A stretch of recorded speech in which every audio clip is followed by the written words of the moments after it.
So as we all know, going into Survivor Series this year, CM Punk has had a year-long title reign going into the pay-per-view in 3 weeks' time. Now, what we're going to be doing in this video is we're going to be looking back at a couple of eras of CM Punk's title reign and really judging how well this title reign has gone and whether it really made him into a top guy for the company.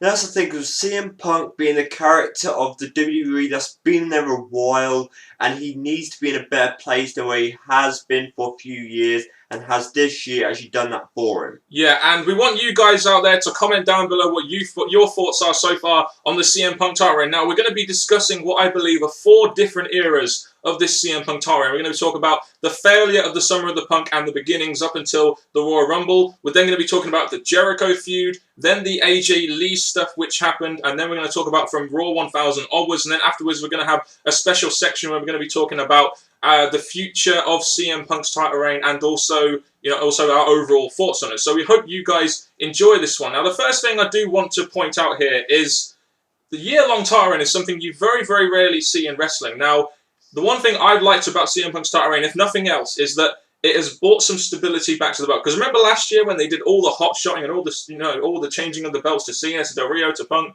blah blah blah, blah, etc. That has brought some stability to the belt, which I feel was desperately needed for that WWE Championship.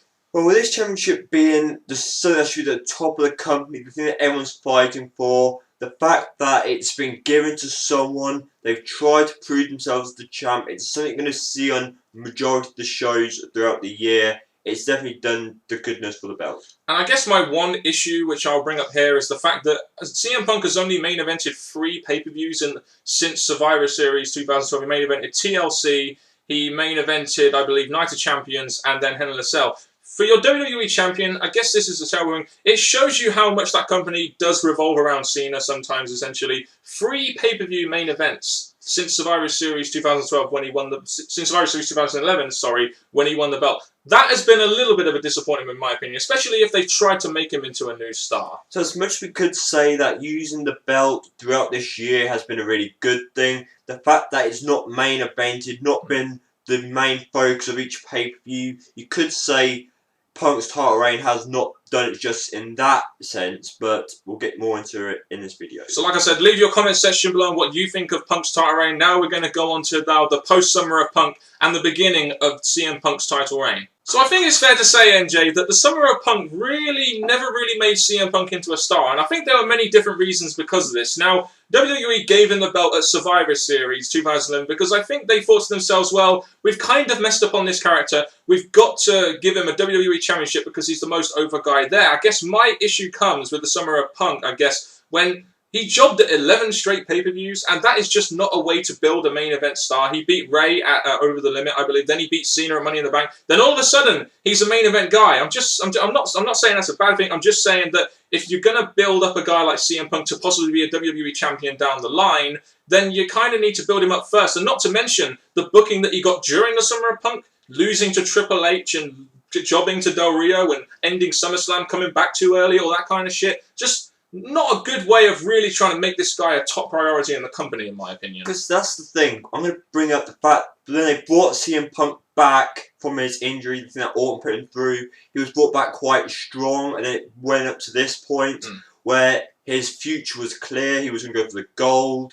And then he goes through the Summer of Punk like we talk about now. He cuts a really strong promo, gets the crowd to actually pay attention to him. And then, like you said, his booking didn't really back up what that promo was trying to do for him, and then from there it just failed him for a few more months. It was almost like Vince McMahon was saying, well, you can have your Summer of Punk, but I really want to push Alberto Del Rio. And I find it kind of funny, after the Summer of Punk finish, and it gets to a point where CM Punk's steam has really slowly died down, that at the end of the day, at Survivor Series in the semi-main event, because we all knew Cena and Rock and Awesome Truth were going to get the main event, that Del Rio wasn't, all of a sudden Punk became more of a priority than Del Rio because clearly he was way more over than Del Rio, and it seemed like a failed experiment for WWE in Del Rio, and they had to put the belt on CM Punk, and I'm very glad they did. That's the thing, the whole Del Rio thing, we were waiting for it to happen. It happened on a night that was almost unexpected.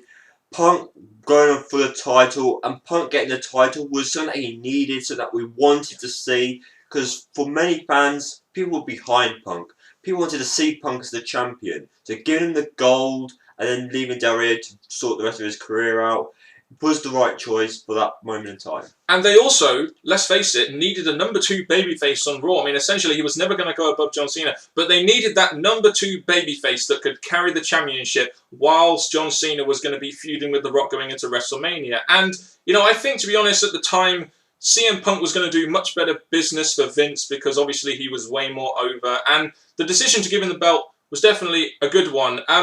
I guess you then get to after Survivor Series, he enters a feud, I guess you could say, with John Laurinaitis. Now, they're trying to make him this anti-establishment guy that can appeal to the adult demographic, but even when he was in a feud with Johnny Ace and he was cutting all his promos on Johnny Ace being an ass kisser and going really anti-establishment, the problem for me was the damage was already done. He teamed up with Triple H, he teamed up with John Cena, he started to become, we wouldn't know at the time, a typical cookie-cutter Breakfast Club babyface, would you say? That's the thing, because at the minute, when he was going against John Laurinaitis, which was also Cena's feud at the time, we had him trying to stand up to get the hero, trying to get the crowd behind him.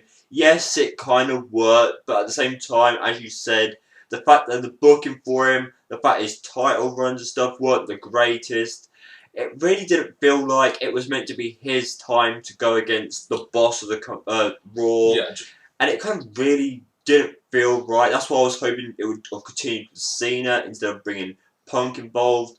But overall, I think that this didn't work out for the WWE and for Punk as much as the WWE must have been planning it to. I mean, if you look at this era, the post-Summer of Punk era and the beginning of his title run, I was very glad they gave him the title belt, but really, if you think about it, they could have done so much more with the CM Punk character. And the reason why he drew low viewership ratings, and the reason why when he main evented pay-per-views, the pay-per-view buy rates weren't very good, is because they never really put the whole focus on CM Punk, and they never really made him a star using that Summer of Punk. They really dropped the ball with that, in my opinion. And in the end of the day, as we found out going to WrestleMania, it was going to be all about a guy like John Cena again, essentially. And that's the thing, because even though the WWE are trying with Punk, like they have done throughout this year, that's why he's had the gold this long, that's why he's had these matches that we're going to get to in a minute. But obviously the main focus, like I said in previous videos, they've dug a hole with Cena booking, and Punk's been left behind.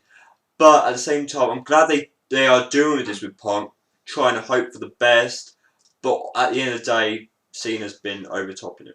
So they tried to make him a number 2 babyface in the company, and then they brought in a certain individual. And that person was, NJ? Y2J Chris Jericho! And let's face it, guys, the reason why Chris Jericho returned primarily before the Royal Rumble was to feud with CM Punk, because they knew they had John Cena and The Rock in a program in the main event of WrestleMania, and they wanted to give their number 2 babyface something big. Now, this, on the surface, in my opinion, is a very good move. You're putting CM Punk in a feud with a guy like Chris Jericho, who's got star power, who's got pedigree, and to have him go over at WrestleMania was a great thing for the CM Punk character, in my opinion. Because the fact you're giving CM Punk a big name like Chris Jericho, the storyline being best in the world thing, and then them going off at each other because of that reason, they built this up really well, I thought. It got people wanting to see it, it got big match, a big headline match for WrestleMania for both characters. So from this point, it looked pretty good. Yeah, I mean, essentially, the feud itself was a great idea. I mean, I love the idea of putting a guy like Chris Jericho with CM Punk, and they used that whole best in the world thing. I guess they had 2 pay-per-view matches. CM Punk went over both times. Now, I guess my question really here is, as good as their 2 matches were, did this feud with Jericho really make CM Punk stand out and make him into a star? Because I really don't think it did. As much as Chris Jericho is good and the storyline kind of worked with the whole CM drunk thing and the drinking thing, it was the most they ever explored into the CM Punk character. But I don't think it really did its job, in my opinion. I really don't.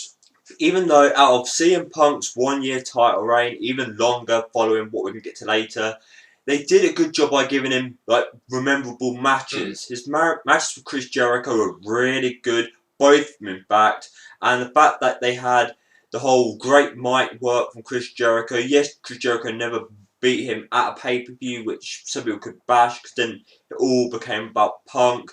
But in a way, you could look at it from the fact Punk's had a great feud, great matches, but at the same time, the fact it was all about CM Punk instead of leveling it up could have been a problem. And I guess that is where this comes in. As much as it was a great idea to feud CM Punk with Chris Jericho, was Chris Jericho ever really made to look like a star that he was so that he could get CM Punk over a bit more? Because the way I see it is, when Chris Jericho came in, fine, I mean, we didn't really like the way he came in, did we, really, when we reviewed all those Raws? But, you know, it didn't really make Chris Jericho look like a star. So when they're trying to put CM Punk over, essentially you got to Jericho, and he didn't really seem like a big star that could put a guy like CM Punk over, because WWE never really presented him like that, essentially, did they? They just presented him like a upper mid-carder. No, even though Chris Jericho's had his full history, that's why people were glad to see him back. And they did the whole vignettes and stuff to bring Jericho back in a strong way. But when he came to face CM Punk, it felt big, but like you said, there was also the fact that he felt like a mid-card instead of the main events that he used to be. And it was never ever a main event match. It was barely ever featured in main event slots, because you had The Rock, you had Brock Lesnar. They were always going to hog the main event spotlight, essentially. So CM Punk during that period, in one of his bigger feuds of the title run, never really got the main event. And, you know, I have a question for you to end this little segment we're doing.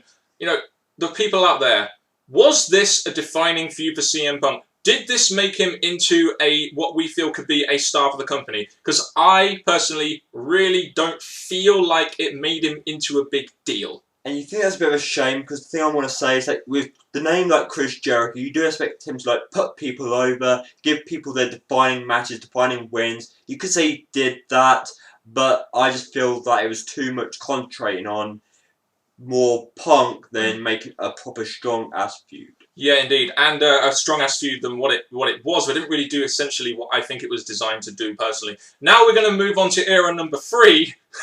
We're going to fucking hate talking about this one, which is the Daniel Bryan, Kane, and AJ involvement era. Let's go. So they had just entered CM Punk in a program with Chris Jericho after Extreme Rules 2012, and then they entered him in a feud with Daniel Bryan, which got all the internet nerds jizzing their pants because they thought, oh, 5-star classic here. And this is the match we really wanted to see. You had RH legends going against each other, people that had good, similar fighting styles against each other. This was screaming out match we wanted to see. Match that could perform for CM Punk and for Daniel Bryan. It really did, and this to me had a big pay-per-view match written all over it, and it was kind of all done in a filler era, really, wasn't it? I mean, these two, of course, they were going to have great matches, but if you really look at it, the amount of times these two guys faced off, the lack of viewership that these two guys ever got when they were put in a main event segment, one of their main event segments when CM Punk was the champion, and obviously the focus of the segment, the main event segment once lost viewership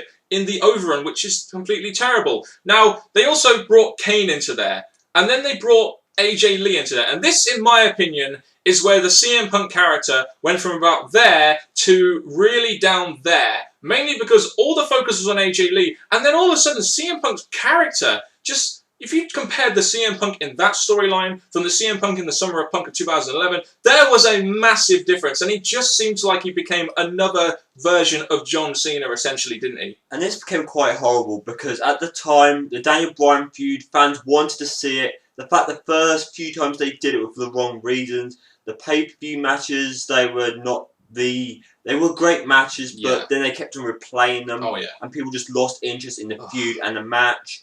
Bringing in Kane, that led to something you could say. AJ, she became a big centre of attention for the next few months in this, and then CM Punk got pushed further and further back, which is not what you want from the WWE Champion, not what you want from someone you're trying to bring up to a strong main eventer, so he could be almost up there with John Cena. So this really impacted CM Punk's push. And the fact that all the focus really was on AJ Lee, and CM Punk was really seen to be pushed back to a second piece, really, essentially, I think really affected the CM Punk character. And he was really also starting to get very stale as a babyface. His promos were getting a bit hokey, and he was starting to become a lot more PG, when really he thought he was going to be, trying to appeal to the adult audiences. And like you said, we saw Punk and Daniel Bryan way too many times, and sometimes it's not about match quality, guys. Guys can go out there and have a 5-star match, but when you get to the point where you don't care about it, they can have as great a match as they want, but if you don't care about it, what's the damn point? I think this is a real low point in CM Punk's title reign, I really do. And here's another thing about this. Just like the Chris Jericho feud, this was all about CM Punk, because Daniel Bryan probably beat him on Raws or SmackDown or something. When it came to the pay-per-views for the title, you know CM Punk was going to win. So another feud that was meant to be for a fan favourite, what fans wanted to see, became all about CM Punk. I think my disappointment here is that two people like CM Punk and Daniel Bryan that were in ROH and obviously have a lot of chemistry in the ring together. I really would have hoped that WWE would save this for maybe like a big sort of Iron Man match, maybe WrestleMania, Royal Rumble, or Survivor Series match or something. But instead, they did it so many times. They had two matches, one at I believe Over the Limit, and the other one at Money in the Bank, and. You know, during this time, I really stopped caring about CM Punk just because of this whole AJ storyline. Like I said, it was a real low point in CM Punk's title reign, in my opinion. And it's a bit of a shame, because up till the Daniel Bryan feud, they were doing anything they could to make CM Punk look good, like the Chris Jericho feud and stuff, giving him the title. And then when they come to this one, yes, they started to use Daniel Bryan to make CM Punk look good, but then they were using CM Punk to make AJ look good.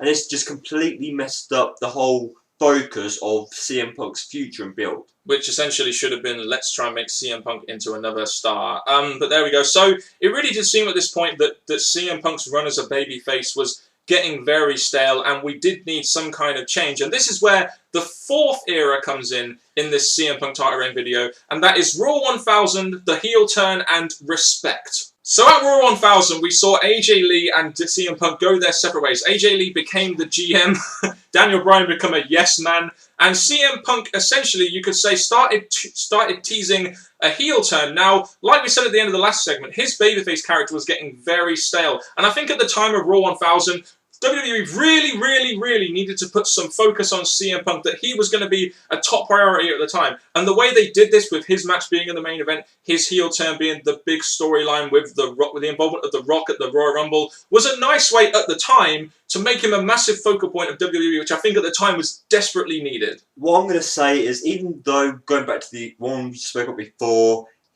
having a second top babyface being CM Punk could have worked, could have been what the WWE needed, CM Punk being a top face alongside John Cena. But obviously, as that won't work, and because they screwed him up big time, they had to do something different, so that's going to get his name out there in a stronger way. And Raw 1000, I think, throughout the whole show, he came to be the focus point in many different ways, thanks to the people who helped to put him over. And let's face it, since Raw 1000, he has been featured in a lot of... I mean, there are some times where we see him in the opener, our main event, and then the main event. So he has been a massive focus of the WWE product. I guess my problem comes essentially when you look at his character. Like you said, you look at the Summer of Punk, CM Punk, and then he's done this heel turn. He was slowly teasing this heel turn, you know, with you wanted respect and everything like that. And that was fine at the time, but he went from being a fighting babyface, and this is what I hate about the WWE. He went from being a fighting babyface to another typical WWE cowardly heel. Way to make this guy not stand out, in my opinion, with his changing character, which is just so dramatic. And I don't know why the WWE are so high on cowardly heels, because right now with CM Punk and other wrestlers we'll name in later videos, CM Punk had the look, the build in the past that could have made him actually stand up, be a fighting champion. And I think as time went on, I felt he had many possibilities to be that kind of champion, be that kind of heel, but instead they made him the way that makes him not be able to compete up there with his future opponents. Yeah, so I guess essentially at the end of the day, they gave us a promise of a big match with The Rock, which is a good thing for CM Punk. We didn't get any WrestleMania plans at the time, but they then entered him into a feud with Big Show and John Cena. Now, even though that wasn't the main event at SummerSlam, it was Lesnar and Triple H, of course. That was the big draw of the pay-per-view. He eventually turned full-blown heel, and then they go down the kind of I want respect, cowardly heel route in a feud with John Cena. Now, I think at the time, WWE thought that, you know, we're going to get a lot of mileage out of this John Cena CM Punk feud. We want this to last until at least Royal Rumble, where we can have The Rock maybe face off with Punk and maybe beat him, which you'll talk about in the latest segment in this video. But just looking how his character kind of spiraled downwards. Then he's entered in a feud with John Cena, and it's funny, isn't it, how he's entered in a feud with John Cena, and straight away he's in the main event of fucking pay-per-views. I know they're all relying on John Cena. Like I said in the past segments, Cena has been the focus thing, the guy that you would probably rely on to put other wrestlers over, which we'll get to in a minute. But when I saw this happening, the first thing that came to my mind, especially at the pay-per-views they main evented in against each other, was last year. We've seen it about 2 times last year. We saw it at Night of Champions. Yes, it was a very good match, but we've seen it 3 times. And I guess that was my only issue. It's like, it reminds me of Cena and Orton. They bashed that match so many times now. And they were going to, at the time, try and get as much mileage out of this feud as possible. It's like, we could have seen these guys fight another 2 or 3 times. But, of course, we had the whole John Cena injury thing. And then in comes Ryback. Now, at this point onwards, your CM Punk is the main focus of the TV show still, but now it seems like CM Punk is there to try and further along the Ryback character. I'm not saying that's necessarily a bad thing, essentially. I'm just sort of looking at it as it is. He is essentially there to further along the Ryback character now, isn't he? As we saw at Hell in a Cell, going into Survivor Series. Well, I think that is the case for now, but I'm hoping, following Survivor Series, they do really hammer down the CM Punk possibility of going against The Rock. Because just like you said, during Raw 1000, The Rock was putting CM Punk over as this heel, as this guy that he wants to go and face. And I think that's what we need. We needed stars that could put people over. Instead of just doing stuff for Cena, doing stuff for wrestlers like CM Punk.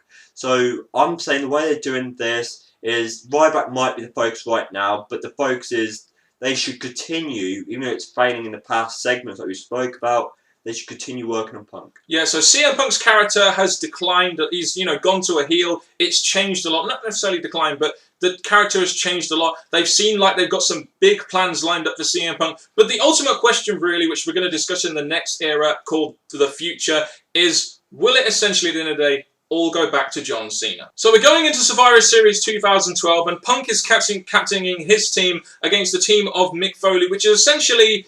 This match is going to be essentially all about getting Ryback over at the end of the day, because the WWE Championship has been protected, like they did at Hell in a Cell. This is going to be all about making Ryback into a star, isn't it? Even though that's not the point of this video, the thing I want to quickly say is that this could have been, let's say, his big match. They could have probably done CM Punk versus Ryback, and this could have been, the fact he's had it for a year up to this pay-per-view, it could have been, oh, is he going to actually lose it here, because that's the end of the year.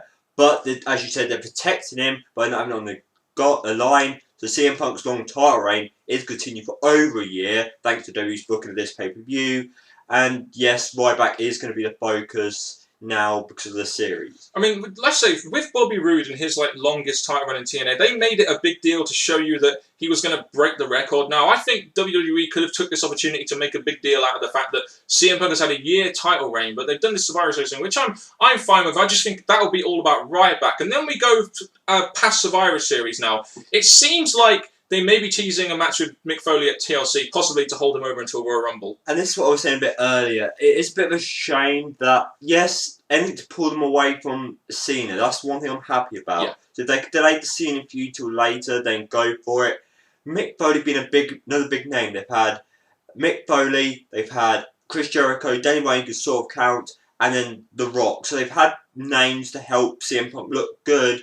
And I think Foley could actually be one of the top ones, other than The Rock, to give CM Punk what he needs. And then we go on to the big subject of this video, essentially, going into the future. And that is Royal Rumble 2013. Now, the big question really is, what will happen? This really will determine what will happen at WrestleMania. Because if they have CM Punk versus Rock, I think it's fair to say that the long title reign is going to be ended by The Rock. And they're going to have Cena versus Rock at Royal. And this was what we said at the beginning of the video. If it essentially goes back to Cena, then do you really think they would have made this title run into something that made CM Punk a star?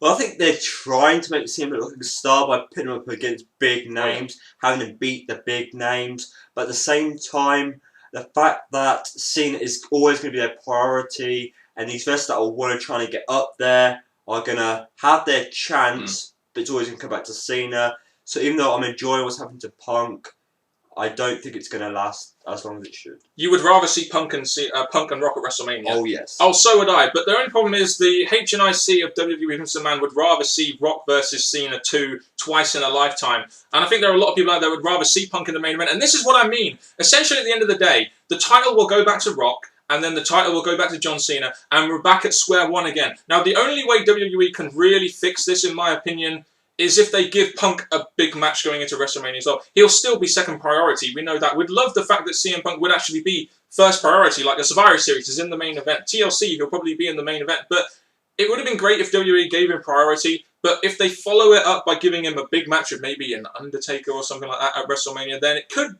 soften the blow slightly. Well, even though this is not the discussion that we're talking about, let me just fire a question back to you. Let's say at the Royal Rumble, he actually beats The Rock. Let's say, just if it happens, yes, there's the fact that The Rock's promised he's going to become the WWE champion, but like they promised, Cena versus Rock will be once in a lifetime, then backfiring on that. So I'm just saying, if CM Punk beats The Rock, there'll be a big thing there, and it'll hopefully delay what I'm hoping. I think a big win over The Rock. Yes, he's probably going to get a big win over Mick Foley, but a win over The Rock after their build from whatever time it starts, I think could help. But sadly, like we're trying to point out in this video, Cena is going to be their glory WrestleMania drawing point. So looking at essentially everything we've talked about in this video up until onwards, where do you see the future going for CM Punk, especially now he's probably going to have a very, very long title reign? What we're going to do now is we're going to pretty much sum up our thoughts now of this topic and whether it actually made CM Punk into a star or whether the title reign was any good in our overall thoughts. So I guess the ultimate question of this video really is, has the long title reign for CM Punk really benefited his character, or is it going to lead to essentially something which will again have him in a spot which, you know, we really need some new stars, and essentially that won't be the case because it all goes back to Cena? Well, the question is, let's say we go to the point we made last one, Rock versus Cena 2 at WrestleMania. The fact that CM Punk was still, after his year build, after the fact he's still kind of a main eventer looking guy, he's still going to have a big match at WrestleMania. So there's a chance, following WrestleMania, he could still be a top-ish guy for the company, but he just won't be the champion. He will not have the main event at WrestleMania, so it's a bit of a shame. After this big build, he probably won't be headlining WrestleMania. Of course. It's just a bit of a shame, but at least he's not going to be pushed too far back down like people like Del Rio has. You know, I'll say this, they have kept him the champion, they've kept him relevant. I say there have been times really when his title run has become a real bore and his character has become really stern. It's interesting to see how much they've changed the character since the Summer of Punk. I say essentially at the end of the day, the fact that he's won the championship, he's had the championship now for a year, is a good thing. And has it made him into a star for the company? Well, I think they already tried to do that with the Summer of Punk, and he was already a star. I think for me it was all about where can they make CM Punk, can they ever make CM Punk contest with John Cena? And at the end of the day, they kind of admitted to themselves they couldn't when they turned CM Punk heel. So did it make a star for the company this year, title reign? You know, he is the number one heel in the company right now. But is he really a draw? I guess that's the... And the fact that he isn't drawing great ratings in a lot of his segments when he's not with someone like a Triple H or a John Cena, etc., kind of shows me that this maybe didn't have as much effect as it. Because when he was the focus of the segment with like a Daniel Bryan who was down here, or you know someone like, or a Del Rio that was down here, ratings were never really that good, which kind of shows me that people might not really care about CM Punk as much as we feel they do. Well, the 2 points I want to make is that he's still got these big matches coming up. Yes, they're probably not going to push him too high up, but he's still going to be a focus for some pay-per-views, which is going to make the rest of this year for him look pretty good. And the fact they've sided in with Paul Heyman, that could, from this point where we're making this video, could still lead to something quite big for him. So I still think that this year could still be good for Punk, but at the end of the day, even though this character build they tried for him hadn't really structured him as a really strong main eventer guy, he's still got a strong fan base because of this year. Yep. But I'm just trying to think, as the focus of this video is, what is CM Punk feeling like, or what's it going to happen from him from this point? It will really depend, in my opinion, on how they book him from now on. I mean, it's fair enough. I think as soon as he loses the title, which I think will be a Royal Rumble to The Rock, because Vince McMahon will want his Cena versus Rock match at WrestleMania. It will really depend on how they book him from then on. Do they put him back into the mid card? Do they still carry on giving him big matches? Because that is essentially the focus now. They're trying to build Ryback as this number 2 babyface on Raw now, like we saw. So we've got that babyface side sort, even though they still need more stars. But CM Punk on the heel side, as long as they give him some big matches going into WrestleMania and keep him relevant from now on, even though he may be playing second fiddle to Cena, then he could be a number 2 star for the company, but he will never ever be, unfortunately, a John Cena. And that's the focus, because it's a bit of a shame that with the WWE, yes, they're not trying with all their roster, but they are, as you've seen from this year and probably beyond, they're actually trying to make Punk somewhere higher than where he is. But the big struggle is, it's going to be hard to overpass Cena. And the other question is really, has the whole year combined really worked? And there have been times in the year where I feel that CM Punk's title reign has been a bit of a dull portion of the WWE product, in my opinion. They've tried with him, but a lot of the times WWE, like they tend to do, can fail. I mean, the Summer of Punk failed. You know, being an anti-establishment figure essentially failed. Jericho's feud wasn't really as good as it really should have been. They then entered him in a feud with Daniel Bryan and Kane, which focused around AJ Lee, which kind of says to me, WWE don't really have too much focus on this guy as a ratings draw. Then they turn him into a cowardly heel, another indication to me that WWE may not think that highly of him. And then they're using him to put over a Ryback, which is essentially an up-and-coming character. And then they're going to make him lose the belt to The Rock, and then essentially have it all go back to John Cena at WrestleMania. If you look at it like that, the title reign has been very good. I've enjoyed seeing Punk's title reign. There have been parts I haven't. But if you look at it, has it really done what it was supposed to do? Has it really took Punk from here to there? And to be honest with you, it's took him from there to about the middle. Not really up there. I just think there have been a lot of missed opportunities in this title reign. I really do. Well, I'm glad they've given like a year title run to other than Cena. Yes. They've given it to CM Punk, That's a good which thing. they were trying with. They were trying to make the title reign match up to Cena's, but obviously with Cena being a strong draw and CM Punk, as we've said in this video, slipping up in a few places. We have to just decide from you YouTubers if you think it's worked. Do you think this year and beyond's been good enough for Punk to remain as a main eventer? Yeah, so answer yourself. I know this has been quite a long video, but it's what we feel has been a very productive video talking about this whole year of CM Punk's title reign. Let us know in the comment section below. Do you think this year-long title reign or year-long plus title reign, as we know it's going to be now, do you think this has made CM Punk into a big star for the company? Do you think this year-long title reign has accomplished what it needed to? Is CM Punk... Have you enjoyed his title reign? Just let me know all that. Let us, know all that in the comment section below, and I'll now hand you over, because it's been a long video now, so we need an outro to keep us awake, NJ. Come on. Well, people, from the best in the world, the British Fist, Mr. Parkin, and me, NJ, thank you very much for watching. And until next time, YouTubers, keep supporting CM Punk, even though we've had our doubts about it. Till next time, YouTubers, goodbye.